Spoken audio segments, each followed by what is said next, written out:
ইতিহাস সৃষ্টি কৰি মুক্তি পালে সমগ্ৰ অসমবাসীয়ে অধীৰ আগ্ৰহেৰে বাট চাই থকা ছবি ৰৈ ৰৈ বিনালে।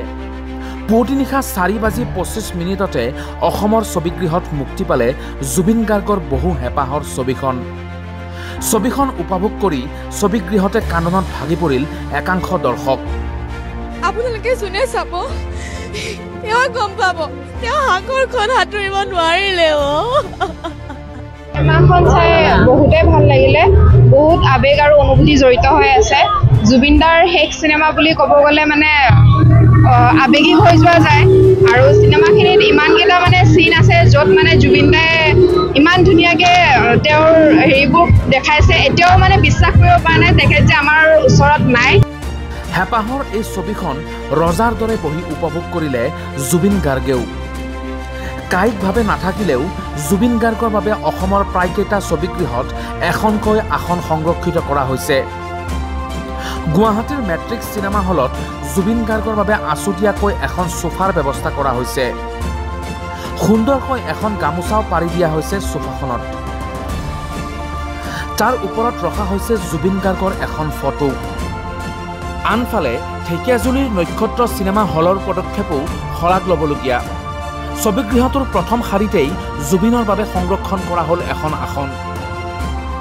আচলতে যথেষ্ট আৱেগিক হৈ আছিলোঁ, এই দিনটোলৈ অপেক্ষা কৰি আছিলোঁ।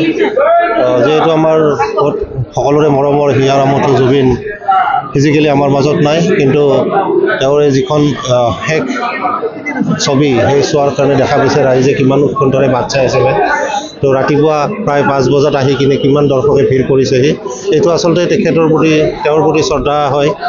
তো আমি প্ৰত্যেকে এইটোৱে বিচাৰিছোঁ তেওঁ সোনকালে জাষ্টিছ পাওক, তেওঁৰ আত্মাই চিৰশান্তি লাভ কৰক আৰু ভগৱানৰ ওচৰত প্ৰাৰ্থনা কৰিছোঁ সকলোৱে এই চিনেমাখন যিহেতু জুবিনৰ শেষৰ ছবি, গতিকে প্ৰত্যেকে উপভোগ কৰক।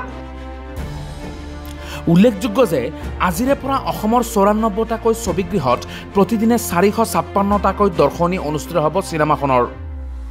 গুৱাহাটীৰ 13টাকৈ ছবিগৃহত প্ৰতিদিনে 157টাকৈ দৰ্শনী হ'ব।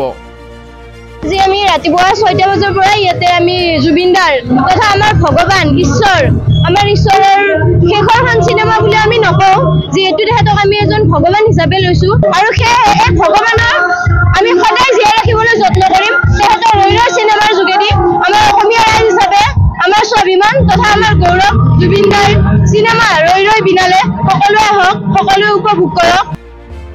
ঠিক তেনেদৰেই বিজয়নগৰত 6টা দৰ্শনী, ৰঙিয়াত প্ৰতিদিনে 4টা দৰ্শনী, মঙলদৈ আৰু ছয়গাঁৱত প্ৰতিদিনে 5টাকৈ দৰ্শনী অনুষ্ঠিত কৰা হ'ব। আনফালে নলবাৰীত প্ৰতিদিনে 5টা দৰ্শনীৰ বিপৰীতে বঙাইগাঁৱৰ 2টা ছবিগৃহত প্ৰতিদিনে 30টাকৈ দৰ্শনী হ'ব। ডিব্ৰুগড়ত প্ৰতিদিনে 12টা, তিনিচুকীয়াত প্ৰতিদিনে 16টা, যোৰহাটৰ 2টা ছবিঘৰত প্ৰতিদিনে 21টা, গোলাঘাটত 4টা আৰু নগাঁৱত প্ৰতিদিনে 9টা দৰ্শনী অনুষ্ঠিত হ'ব। তেজপুৰৰ 4টা ছবিগৃহত প্ৰতিদিনে 42টা দৰ্শনী, লখিমপুৰতো 4টা ছবিঘৰতেই প্ৰতিদিনে 20টাকৈ দৰ্শনীৰ ব্যৱস্থা কৰা হৈছে। হয়, বহুত ভাল লাগিছে। ফাৰ্ষ্ট টাইম হয় ইমান ৰাতিপুৱা উঠি পেলাই আজি এনেকৈ মুভি চাব আহিছোঁ। First day first show'. জয় জুবিন দা। Justice for Zubeen Garg. আমি জুবিনৰ সম্পূৰ্ণ ন্যায় বিচাৰোঁ। প্ৰকৃত ঘটনা কি হৈছে আমি চবেই বিচাৰোঁ। আজি আপোনালোকে দেখিছে যে প্ৰবল বহুত মানুহ আহিছে, চবেই জুবিনৰ প্ৰতি যিটো আন্তৰিক মৰম, এই মৰমটো প্ৰকট হৈছে। ডিফু, হাফলং, শিলচৰ আৰু মাৰ্ঘেৰিটাত 4টাকৈ দৰ্শনী প্ৰতিদিনে প্ৰদৰ্শিত হ'ব ৰৈ ৰৈ বিনালেৰ।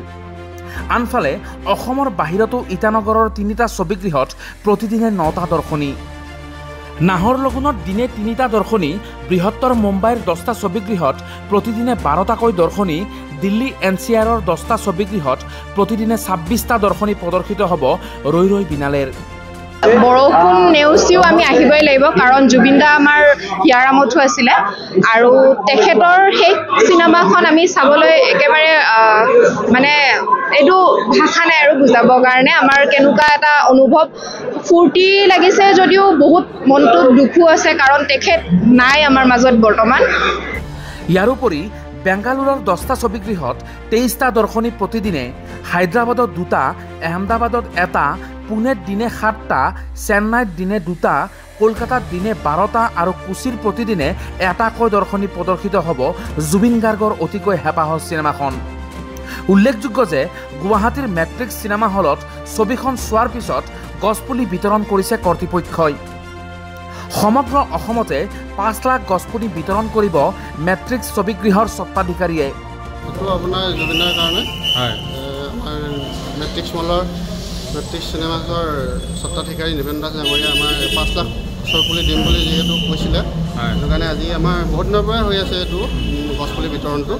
কিন্তু আজি আপোনাৰ ৰৈ বিনালে কাৰণে ইয়াত দিয়া হৈছে। আপোনাৰ দি গৈছে প্ৰত্যেকটো ডিষ্ট্ৰিক্টতে দিছে, আপোনাৰ গোলাঘাট, যোৰহাট, ডিব্ৰুগড়, তিনিচুকীয়া, গ্ৰীষ্ম বুলি নহয় গোটেই অসমত 5 লাখ দিম বুলি যিহেতু কৈছিলে দিয়া থকা হৈছে। আৰিফুল ইছলাম ৰিপৰ্ট, আৱাজ দ্য ভইচ।